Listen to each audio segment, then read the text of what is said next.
उल्टा हो रहा एक घटना में बताऊं तो आपके समझ में आएगी। एक माता पिता इसी तरह से हर कोई अपने बच्चे के प्रति ख्वाब देखता, अच्छा ख्वाब कि बेटे की एक अच्छी लड़की से, पढ़ी लिखी लड़की से शादी करेंगे, घर बढ़िया से चलेगा, सब मिलजुल करके चलेंगे, घर में 4-5 सदस्य हैं, ज़्यादा तो है नहीं कि खटपट छटपट हो। ऐसा सोच करके एक विधवा औरत अपने लड़के की शादी एक पढ़ी लिखी लड़की, BA पास लड़की से कर दी। बहुत बचपन में ही उस बच्चे के पिता मर गए थे। माँ बाप दोनों की भूमिका उस स्त्री ने निभाते हुए उस बच्चे को पढ़ाया, मजदूरी कर करके अपना पेट काट काट करके उस बच्चे को पढ़ाया, यह सोच करके कि ठीक है पति चला गया, इस बच्चे को यदि लायक बना देंगे तो यह अपना तो सुखी होगा ही, अपने संसाधनों से, अपने कमाई से, अपने बुद्धि से हमारा भी भरण पोषण, परिवार का भरण पोषण बढ़िया से कर लेगा। ऐसा सोच करके अपने जीवन के 20 बरस लगभग उस बच्चे में खपा दिया। अब जो अपने जीवन के एक एक क्षण, एक एक कण लगा करके एक बच्चे में अपने भविष्य को रोप रही है, बो रही है, तो उससे उस बच्चे की कुछ उम्मीद होगी कि नहीं होगी? उस बच्चे के प्रति माँ की कुछ उम्मीद होगी ना। और वह माँ उस बच्चे को पालती है। धीरे धीरे धीरे धीरे धीरे बूढ़ी बेचारी सोचती है कि हम तो बूढ़ी हैं, बच्चे के लिए ही तो जी रहे हैं, शादी कर देंगे, घर में अकेले रहेंगे, कुछ बोलेंगे नहीं, बहू आएगी, काम धाम करेगी, बढ़िया से रहेगी, मानेंगे बेटी की तरह, सब बढ़िया से होगा। और ऐसा सोच करके गांव के कुछ लोगों से मिल करके एक BA में पढ़ी लिखी लड़की से शादी कर दिया। शादी हो गई। शादी हो जाने के बाद धीरे धीरे धीरे धीरे, पहले तो शादी होने से पहले लड़की थोड़ा नरम भी थी, और शादी जब हो गई तो उसके बाद फिर लड़की अपना रंग दिखाना थोड़ा शुरू किया। 8 बजे एकदम उठे, आंगन में झाड़ू मारी है कि नहीं मारी है, 9 बजते बजते अपना मुंह में झाड़ू मारे। मुंह में झाड़ू मारने का मतलब समझते हैं ना? हाँ। तब तक में बेचारी सास, उसको जगने की आदत, हटने की आदत, अपने घर को संभालने की आदत, जग करके घर को साफ सुथरा चौका बर्तन करके एकदम कंप्लीट। बहुरानी जो थी BA पास पढ़ी है ना, तो 8 साढ़े 8 बजे तक में देह हाथ सीधा करती थी और 9 बजे किसी तरह से पलंग छोड़ती थी। 9 बजे के बाद अपना झाड़ू लेती थी, आंगन वाला न, अपना मुंह वाला झाड़ू लेके दे रही है। और सास से कहते, सासू माँ चाय बन के तैयार है कि नहीं? सासू कहती, हाँ बेटी तैयार है, चाय ले लीजिए। दे देती थी चाय, पी लेती थी। तो सोचती थी, मां सोचती थी कि अभी नया नया है, दुलार बनती तो दुलार कर भी दे। नया नया तो किसी को भी लगता है कि अच्छा चलो अभी नया है, इसलिए ऐसा कर रही। बाद में पुराना हो जाएगी तो फिर अपने सही रास्ते पे चलना शुरू कर देगी। कि नया नया कहते कहते कहते कहते बहुत दिन गुजर गए। 1 महीना, 2 महीना, 3 महीना गुजर गया। तो अब ये समझ में नहीं आवे कि इतनी पढ़ी लिखी लड़की से शादी हुई है। अब लड़का भी कहे कि माँ झगड़ा भी यदि करोगे तो दुनिया के लोग बड़ी इज्जत पर कीचड़ उछालेंगे। वो कहेंगे कि देखो अपना तो पहले जैसे भी रहता था, एक पढ़ी लिखी लड़की कहीं से लाई और उसको बढ़िया से मान नहीं रही, पाल पोस नहीं रही, एक आदमी में खटपट हो रहा है। तो अपनी प्रतिष्ठा बचाने के ख्याल से दोनों माँ और बेटा आपस में बात करते कि माँ ये तो मेरे समझ में मुझको भी नहीं आता है, ये क्या सोच करके विवाह हुआ और क्या हो रहा है, तो फिर क्या किया जाए? तो कहा बेटा तुम ही तो कहा था कि BA तक पढ़ी लिखी लड़की है, हमसे उनका विचार मिलता जुलता है, समझ एक जैसी मिलती जुलती है, तुम्हारे कहने पर ही तो हम शादी कर दिए, हम तो उतना दुनियादारी कुछ जानते नहीं हैं, तुम्हारे कहने पर हमने किया, और देखो अब हम क्या कर सकते हैं। बेटा के भी मन में पछतावा हो, लेकिन बेटा खुल करके इसलिए नहीं बोले कि ऐसा बोलने से कहीं प्रतिष्ठा दांव पर न लग जाए। तो माँ और बेटे आपस में विचार करते कि क्या किया जाए। तो दोनों आपस में एक विचार बनाता है माँ और बेटा कि ऐसा करो कि कल जब सुबह होगा, रात में सब कोई बढ़िया से खा पी करके सोएंगे, और सुबह जैसे ही होगा हम दोनों झगड़ा करना शुरू करेंगे। ये प्लान बनाता है कौन? माँ और बेटा, कि हम दोनों झगड़ा करेंगे। और झगड़ा क्या करेंगे? तो सुबह सुबह झाड़ू लगाने का समय होता है, तो तुम कहना कि हम झाड़ू लगाएंगे, और हम कहेंगे कि हम झाड़ू लगाएंगे। प्रश्न पैदा होगा कि तुम झाड़ू क्यों लगा के? जवान बेटा के रहते बूढ़ी माँ झाड़ू लगावे, ये शोभा नहीं देता। अब बूढ़ी माँ कहती कि माँ के रहते हुए जवान बेटा झाड़ू लगावे आंगन में, ये शोभा नहीं देता। ये दोनों आपस में तय करके दोनों झाड़ू लगाने के वक्त में सुबह सुबह झगड़ा करना शुरू किया।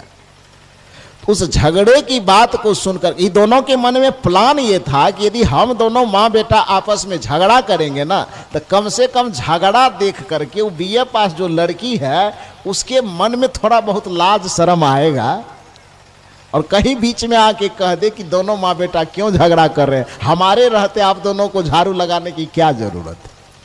कहना तो यही चाहिए ना। माँ बेटा यही सोचा कि हम दोनों झगड़ा करेंगे, तो हम दोनों के बीच में वो आके कहेगी कम से कम लाज से कि आप दोनों क्यों झगड़ रहे, इस घर की बहू हम हैं, कर्तव्य मेरा है झाड़ू लगाना, आप दोनों छोड़ दीजिए, आज से हम ही झाड़ू लगा देंगे। तो माँ बेटा तो प्लान बड़ा तगड़ा बनाया। इस प्लान के तहत में हुआ क्या कि दूसरे दिन जैसे सुबह हुआ, बस फिक्स तो पहले से था, उठी सुबह सुबह माँ, बेटे भी सुबह सुबह जगे और दोनों एकदम चिल्ला चिल्ला करके झगड़ा करने लगे। और चिल्ला चिल्ला के झगड़ा कर भी लेता था और केवाड़ी के पास जाके देखता था कि आँख खोली है कि नहीं खोली है क्योंकि वो झगड़ा ओरिजिनल झगड़ा हो नहीं रहा था, वो तो प्लान तैयार करके झगड़ा हो रहा था। तो देखा किसी तरह से सुगुगा रही है तो और थोड़ा जोर से चिल्ला चिल्ला के झगड़ा करे, किसी तरह जगे तो पहले। तो चिल्ला चिल्ला के जोर से झगड़ा कर, देखिए एमए पास और बीए पास से क्या होगा रे भाई संस्कार पोथी पढ़ पढ़ जगमुआ, पंडित भया न कोय, 2.5 आखर प्रेम का पढ़े सो पंडित होए। तो माँ और बेटे दोनों अपनी प्रतिष्ठा बचाने के लिए विचार यह बनाता कि हम दोनों झगड़ा नहीं करेंगे, केवल झगड़ा का नाटक करेंगे, ताकि हम दोनों को झगड़ते देख करके उसको कम से कम लाज लगे और कहे कि इस घर में बहू के रहते माँ और बेटे को झाड़ू बर्तन करने की क्या जरूरत है, इतना तो कहे। ऐसा ही सोच करके झगड़ा दोनों प्लांटेड झगड़ा कर रही थी, योजना बना करके। चूंकि अब योजना बना के करत, जिसको सुना के करत, उसका जगना जरूरी है ना। थोड़ा झगड़ लेने के बाद जाके केवाड़ी के पास से देखे कि अभी टसमस कर रही है कि नहीं कर रही है। थोड़ा बहुत देखा कि टसमसा रही है तो जोर जोर से झगड़ा किया। झगड़ा करते करते बहुरानी उठ करके उधर से आई, या देह हाथ सीधा करते हुए कहे, सुबह सुबह क्या झगड़ा चिल्ला रहे बेमतलब के, क्या क्या क्या क्या सुबह सुबह करते हैं, अपना नहीं सोते हैं दूसरे को भी नहीं सोने देते हैं, किस लिए झगड़ा कर रहे हैं। तो माँ और बेटे की जो पहले से योजना थी, कहा कि तुम्हें सरपंच तो तुम ही हो, पढ़ी लिखी बहू, थोड़ा फैसला कर दो। देखो ये जवान बेटा हमारे रहते हुए, माँ और बहू के रहते हुए इस घर में जवान बेटा सुबह सुबह झाड़ू और बर्तन का काम करे, ये तो समाज में नाक कटने जैसी बात हो गई। इसलिए मैं इसको डांट रही हूं कि तुमको करने की जरूरत नहीं है। अरे कम से कम माँ तुम्हारी अभी जिंदा है ना, बूढ़ी भले सही लेकिन माँ है, तो ये काम औरतों का है तो हमको करने दो, तुम्हें करने की कोई आवश्यकता नहीं है। बेटा के अच्छा देखो तुम पढ़ी लिखी हो, तुम ही बढ़िया से फैसला करो। इतना दिन से ये पाली पोसी बड़ा की जवान की, अब इसकी अवस्था बैठ करके खाने के लायक है, और इस अवस्था में भी सुबह सुबह जग करके झाड़ू बर्तन करे और जवान बेटा बैठ करके खावे, ये कहीं से इसको शोभा देता है।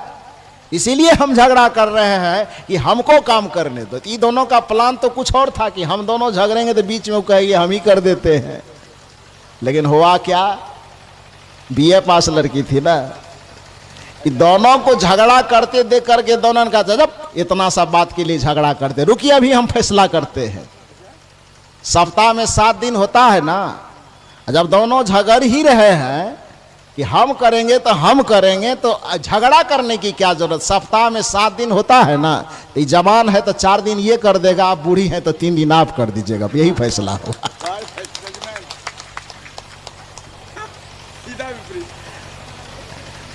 ऐसा ही शिक्षा चाहिए क्या? आए कि MA पढ़े कि BA पढ़े कि PhD पढ़े, इस शिक्षा से क्या मिलेगा? कुछ मिलेगा? जीवन की सारी शिक्षा, सारी डिग्रियां आप हासिल कर लीजिए, यदि जीवन जीना आप नहीं जानते तो कुछ नहीं जानते। दुनिया की सारी डिग्रियां आपके पास हो, लेकिन आप रिश्तों को नहीं निभाना जानते हैं तो आप कुछ नहीं जानते। जीवन की सारी डिग्रियां आपके पास, विद्या की सारी डिग्रियां, विद्यालय की सारी डिग्रियां आपके पास हो, लेकिन यदि आप माता पिता को कड़ी आवाज में बात करते हैं, दुत्कारते हैं, सम्मान पूर्वक उससे बात नहीं करते हैं, तो आपके जीवन की सारी पढ़ाई 2 कौड़ी का है, उसका कोई महत्व नहीं है। यदि घर में जवान बेटे और बहू के रहने पर मां को चूल्हा फूंक फूंक करके अपने आंख से आंसू बहाना पड़ता है और अपनी बूढ़ी हाथ को भी जला करके अपने पेट की भूख मिटानी पड़ती है, तो ऐसे बूढ़े, ऐसे जवान बच्चे का, चाहे वो पढ़ लिख करके डॉक्टर हो जाए कि इंजीनियर हो जाए कि कलेक्टर हो जाए, उसका डॉक्टर, इंजीनियर और कलेक्टर बनना धूल के बराबर है, उसका कोई महत्व नहीं है।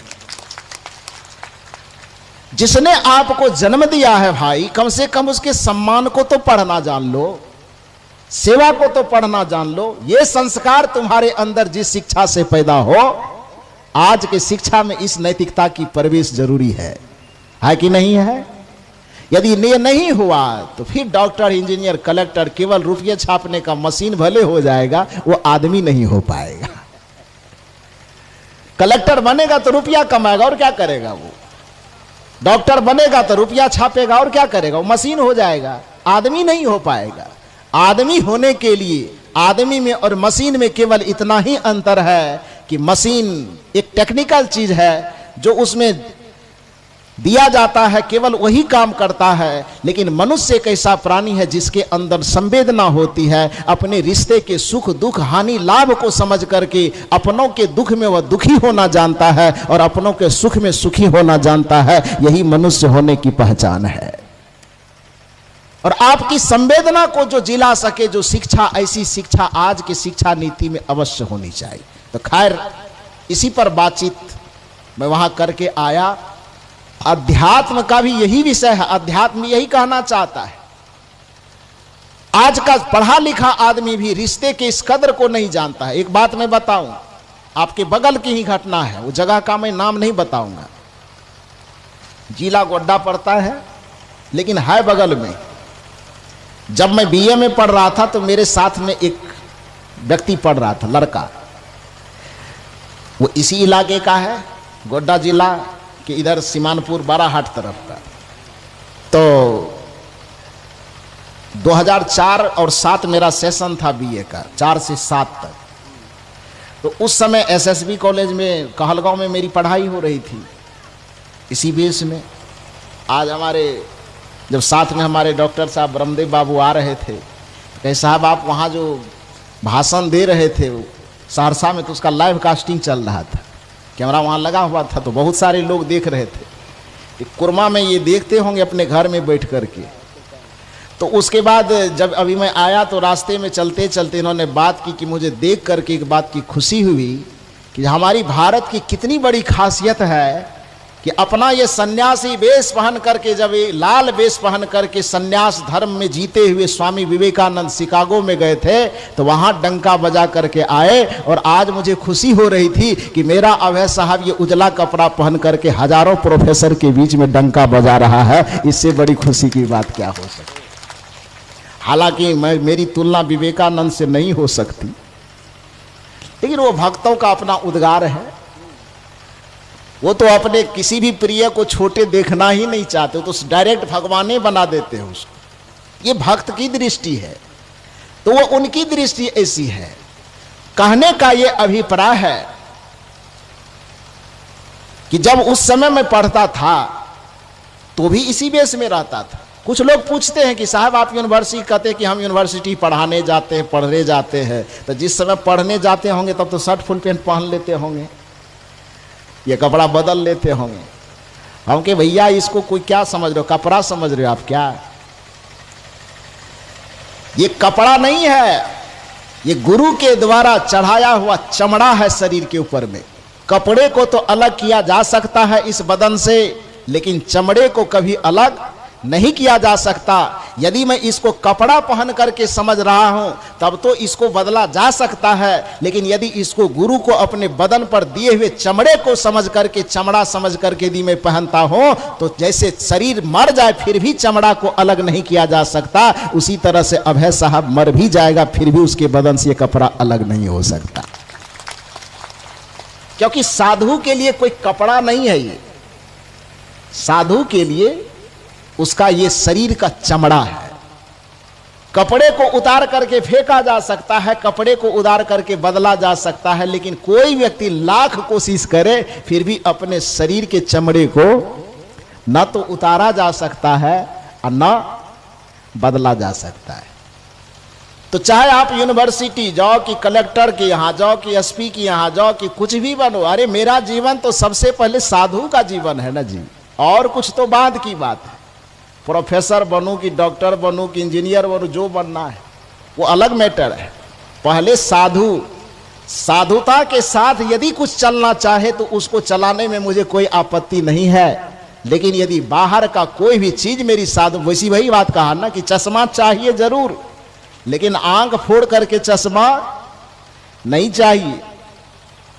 हीरा चाहिए, कौन नहीं चाहेगा, लेकिन गर्दन काटने की कीमत पर हीरा नहीं चाहिए। उसी तरह से दुनिया की जो भी भौतिक उपलब्धि, हालांकि वो भौतिक उपलब्धि से मुझे कोई तो स्वार्थ नहीं है, कोई आवश्यकता भी नहीं है। झलक रही क्या कोई आवश्यकता कि हम नौकरी करेंगे कोई आवश्यकता की पूर्ति के लिए? ऐसा झलक रहा आपको? नहीं झलक रहा है। उसमें भी ये साधु सदगुरु कबीर साहब के विचारों का एक उद्देश्य छुपा हुआ है। उस उद्देश्य के निमित्त कि जिस बातों को इस मंच से नहीं मनवाया जा सकता, उस बात को दुनिया से, सरकार से मनवाने के लिए उस जगह पर बैठना जरूरी है। क्या प्रकाश साहब, जरूरी है कि नहीं है? क्योंकि मंच से आपको केवल निवेदन किया जा सकता है, मंच से आदेश नहीं दिया जा सकता। आदेश देने के लिए कलम में पावर चाहिए, चाहिए कि नहीं चाहिए?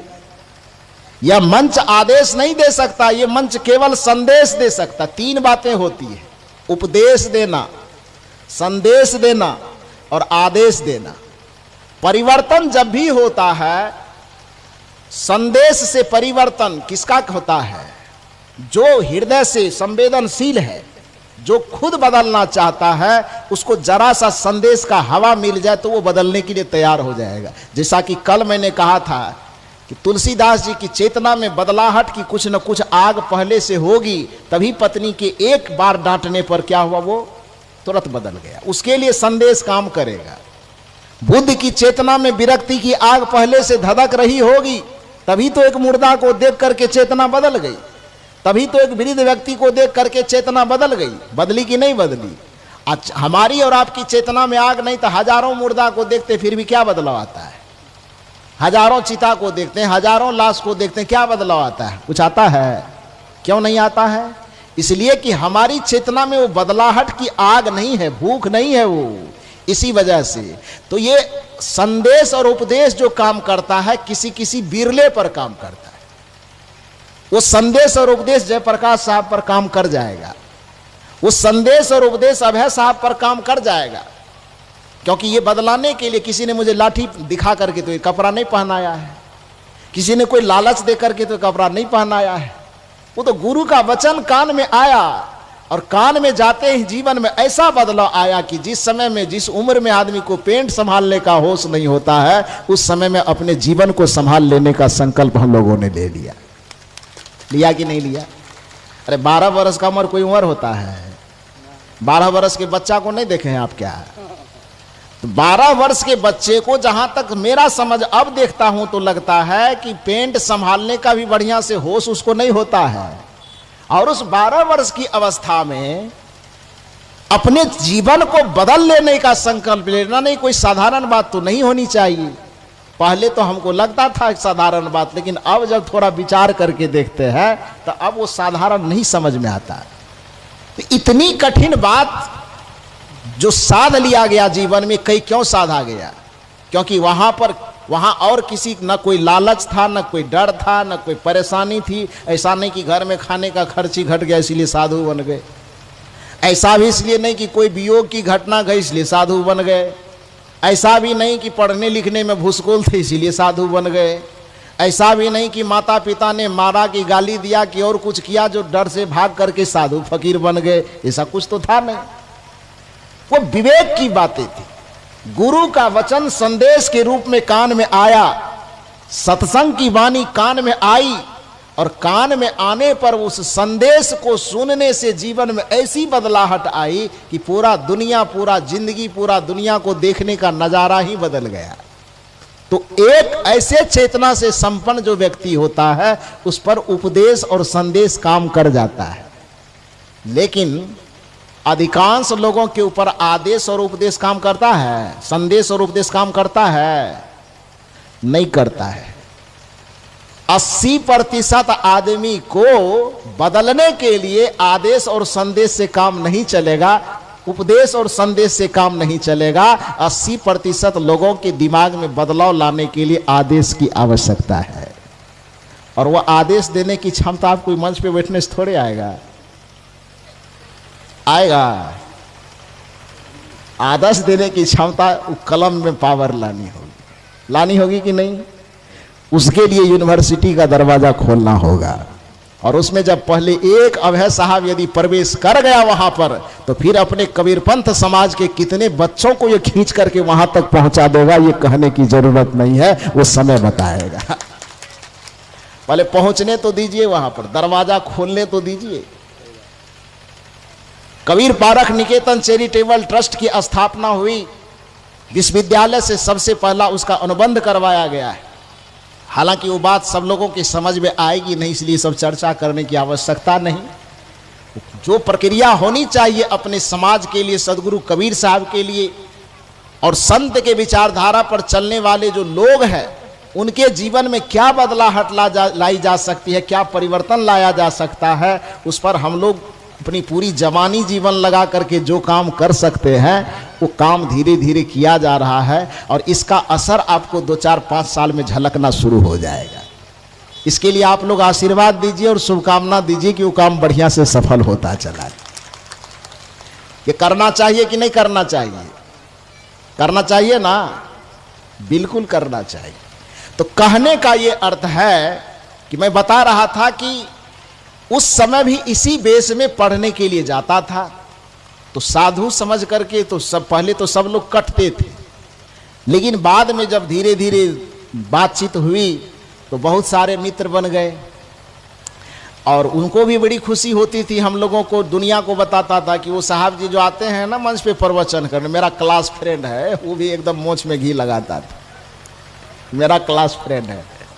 तो कहा ठीक है, बढ़िया बात है, खुशी की बात है। अरे कुछ से गर्व हो रहा है तो होना अच्छी बात है ना। तो संजोग से 2-3 साल जब उसके इलाके में, जहां गोड्डा की मैं बात बता रहा हूं, गांव का नाम नहीं बताऊंगा नहीं तो आप लोग समझ जाएंगे। तो वहां 2-3 साल जब कार्यक्रम कर लिया मैंने, चौथा साल जब लगभग कार्यक्रम करने गया तो संजोग से वो मित्र जो था मेरे पास आया और उन्होंने कहा कि 4 साल से मैं आपको देख रहा हूं, आपके सामने आने की हिम्मत नहीं हो रही है। ये गांव मेरा है। ये 4-3 साल तो हिम्मत बनाते बनाते पार हो गया। मन कहता था कि आपसे जाके भेंट करूं, लेकिन आपसे भेंट करने की हिम्मत नहीं होती थी। ये चौथा साल हिम्मत में थोड़ा जोर लगाया और आपसे मैं भेंट करने आया हूं। तो मैंने कहा कि मित्र के पास भी यदि हिम्मत करने की जरूरत पड़े तो फिर ऐसी मित्रता को कुल्हाड़ी से काट करके फेंक दीजिए। एक तो मित्र कहते हैं और उसके बावजूद भी मुझसे मिलने के लिए आपको हिम्मत जुटानी पड़ रही है, तो फिर तब तो लगता है कोई मित्रता पे सवाल पैदा हो जाएगा। तो खैर जो भी हो, बातचीत इसी तरह हुई। उन्होंने कहा कि आपसे मैं एक निवेदन करना चाहता हूँ। मैंने कहा कहिए। लजाते लजाते उन्होंने कहा कि पिछले साल मेरी शादी हो गई।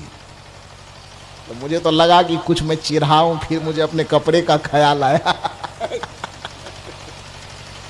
मैं ब्रेक मारा कि नहीं नहीं ऐसा नहीं करना है। तो मैंने कहा अच्छी बात है, बधाई हो आपको। उसके बाद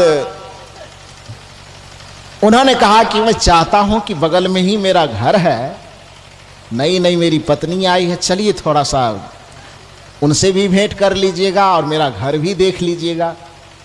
तब मित्रता की आन दे करके ये बात कह रहा है, तो वहां बात काटने का कोई सवाल है? काट देंगे तब तो गड़बड़ आ जाएगा। तो मैंने कहा कि ठीक है मैं चलूंगा, थोड़ा समय निकाल करके देखता हूं, मंच पर से जब उतरूंगा फुर्सत मिलेगी तो मैं आपके यहाँ चलूंगा। बहुत बेचारे के भीतर में बड़ा उद्गार था, बड़ी खुशी से वो मुझे अपने घर बुलाने के लिए आया था। और ये बात मैं जो आपको बता रहा हूं, ये कोई किताबी बात नहीं बता रहा, ये घटना मैं बता रहा हूं, कोई इतिहास की बात नहीं बता रहा हूं, जो मेरे जीवन में घटी उस बात को मैं बता रहा हूं, बगल की घटना। तो उस बेचारे के अंदर बड़ी उद्गार की भावना थी कि मेरा मित्र सत्संग करता है, इतने बड़े लोग, इतनी सभा जुटती इनके नाम पर, इनके साथ में हम पढ़े हैं और ये मेरे दरवाजे पे जाए तो ये मेरे लिए गर्व की बात होगी। इसलिए बड़ा बेचारा 3 साल से सोचाते सोचाते चौथा साल हिम्मत किया, अपने दिल की बात सुनाई। मैंने उसके निवेदन को स्वीकार किया। मैं कहा चलो आपके दरवाजे पे मैं जाऊंगा। वो बेचारा ले गया, यह कह करके कि शादी हो गई, आपकी भाभी भी आई, थोड़ा उनसे भी बातचीत कर ले। मैंने कहा चलो देखते हैं, मुंह दिखाए वगैरह लेगी कि ऐसे मान जाएगी। तो गए वहां पर। तो वो बेचारा जब दरवाजे पर ले गया तो दरवाजे की तरफ एक बरामदा था, बरामदे पे 2-4 कुर्सी लगी थी। जिस जगह कुर्सी लगी थी उसी जगह खिड़की थी, शायद उसी खिड़की के अंदर में उसकी धर्मपत्नी जी होगी। उस खिड़की के सामने बरामदे पर ही बेचारा बैठा दिया वो, और बैठाने के बाद वो अपने आंगन गया, घर गया और पत्नी से वो बातचीत कर रहा। शायद उसको लग रहा होगा कि उधर कोई सुन नहीं रहा, लेकिन चूंकि खिड़की के सामने ही बेचारा कुर्सी लगा दिया था, उसी पर हम बैठे थे, तो घर में पति और पत्नी के बीच में क्या बात हो रही है वो सीधे हमको सुनाई दे रही थी। उसको लगता होगा नहीं सुनते होंगे, लेकिन हम सुन रहे थे। तो हम लोग 2 आदमी 3 आदमी बैठे हुए थे, पति पत्नी में बातचीत हो रही कि देखिए मेरा एक मित्र है, साधु है, वो बड़े अच्छे साधु हैं, उम्र कम है, बोलते बढ़िया हैं, और मुझे खुशी की बात है कि उनके साथ में मैं पढ़ा हूं। आज 4 साल के बाद हिम्मत करके अपने दरवाजे पर उनको मैं बुलाया हूं।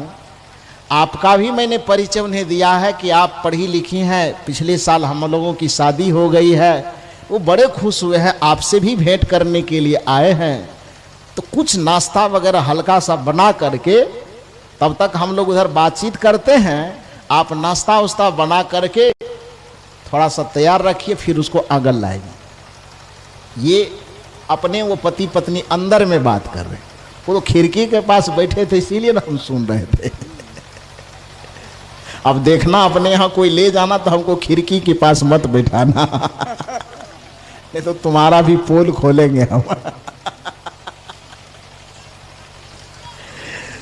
तो ये बातचीत जो आपस में वो अंदर में बातचीत हो रही थी, तो बेचारा ये लड़का तो बहुत बढ़िया बात कह रहा है कि मैं अपने मित्र को लाया हूं, आप कुछ जलपान बनाइए, तब तक हम लोग बातचीत करते, फिर आंगन आएंगे, आपसे भी बातचीत होगी। पत्नी की बात सुनकर के मेरे पैर के नीचे की जमीन खिसक गई, क्योंकि वो तो एक मेरा साथी था, और उन्होंने अपनी पत्नी की बड़ी लंबी चौड़ी बड़ाई जो करना चाहिए। पति पत्नी की बड़ाई नहीं करेगा तो दुनिया में उसकी बड़ाई कौन करेगा भाई। इस संसार में पति लोगों को एक बात ध्यान रखना चाहिए कि आकाश की बड़ाई करे कि न करे, चांद की बड़ाई करे कि न करे, यदि उसको अपना जीवन खुश रखना हो तो कभी कभी पत्नी की बड़ाई कर लिया करे। करना चाहिए, ये मैं मजाक के लहजे में नहीं कह रहा हूं। क्योंकि वो आपके लिए अपने संपूर्ण जीवन को कुर्बान कर देती है। उसके हिस्से में तो आपके मुंह से निकली केवल बड़ाई ही आती है, और क्या मिलता है उसको। एक लड़की बनकर के जब तक वह माँ बाप के गोद में जीती है तब तक वह एक तितली की तरह उड़ती है, एक फूल पर भंवरे की तरह वो मंडराती है, जीवन के आनंद को भोगती है। लेकिन जब किसी अनजान लड़के से किसी लड़की की शादी हो जाती है, उस लड़की के जीवन का सारा अस्तित्व आपके हवाले हो जाता है। आपके नाम में उसके नाम का अस्तित्व मिल जाता है, फिर उसके नाम का कोई अस्तित्व नहीं बचता। आप कहें कैसे? एक पत्नी, एक स्त्री दुनिया के हर एक पति कहलाने वाले लोगों से एक सवाल किया है, और मेरी समझ यह कहती कि दुनिया का कोई भी पति दुनिया के किसी भी पत्नी को जब तक सृष्टि रहेगी वह कभी जवाब नहीं दे पाएगा। स्त्री जाति का वह सवाल क्या है? स्त्री कहती है कि जब तक मैं किसी की बहन बन करके जी तब तक मेरा अस्तित्व कुछ बचा हुआ था, जब तक मैं बेटी बन करके जी रही थी तब तक मेरे जीवन का कुछ अस्तित्व बचा हुआ था। लेकिन जैसे ही मैं पत्नी बनी, किसी पति का, किसी पुरुष की पत्नी बनी, तो क्या हो गया? ये हाथ रह गई, ये कलाई रह गई पत्नी की, लेकिन इस कलाई में जो चूड़ी पहना गया वो किसके नाम का हो गया? ये चूड़ी किसके नाम का क्या वाला हुआ?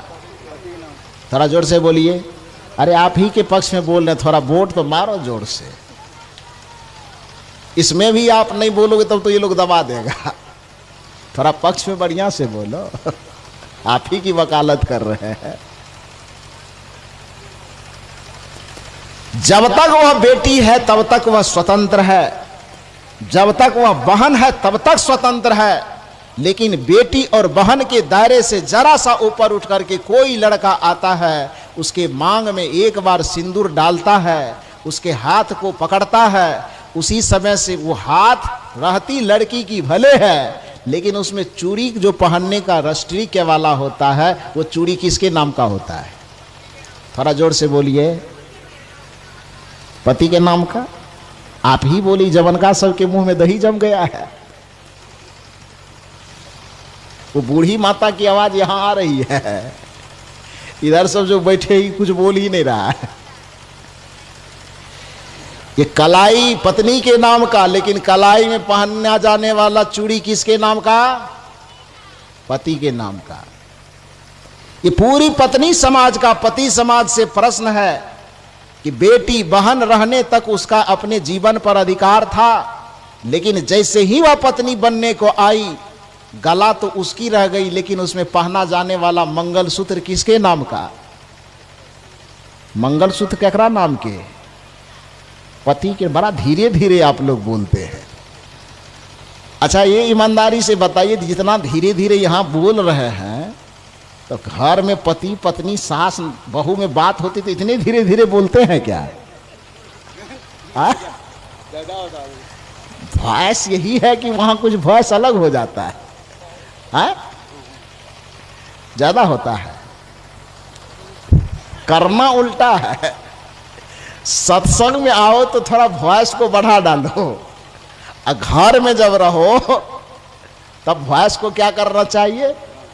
कम करना चाहिए। लेकिन उल्टा कर देते आप लोग। जहां आपको बोलना चाहिए वहां बोलते नहीं हो, और जहां नहीं बोलना चाहिए वहां इतना बोलते हो कि घर का छप्पड़ उड़ जाता है। उड़ता है कि नहीं? पड़ोसी की नींद खराब हो जाती, इतना चिल्ला चिल्ला के बोलने लगता। भारत पाकिस्तान यही युद्ध चलना शुरू हो गया। होता है कि नहीं होता है? इसलिए बढ़िया से बोलो। तो मैंने कहा कि जब तक एक लड़की बेटी और बहन के रूप में रहती है तब तक उसके अस्तित्व की पहचान रहती है, लेकिन जैसे ही लड़की पत्नी की भूमिका में आती है, कलाई लड़की की होती है, लेकिन उसमें पहना जाने वाला चूड़ी पति के नाम का होता है। गले लड़की की होती है, लेकिन उसमें पहना जाने वाला मंगलसूत्र किसके नाम का होता है? पति के नाम का होता है। पैर लड़की की रहती है, लेकिन उसका पायल किसके नाम का होता है? पैर की उंगली तक रहती है लड़की की, उसमें वो क्या पहनते हैं? बिछिया। बिछिया? हाँ बिछिया। वो काटने वाला है क्या? अच्छा तो बिछिया पहनते हैं, वो किसके नाम का? पति के नाम का। हाथ में जो अंगूठी पहनते वो किसके नाम का? मस्तक रहती है लड़की की, लेकिन उस पर जो सिंदूर धारण होता है वो किसके नाम का? पति के। ये सब तो थोड़ा ऊपरी चीज हो।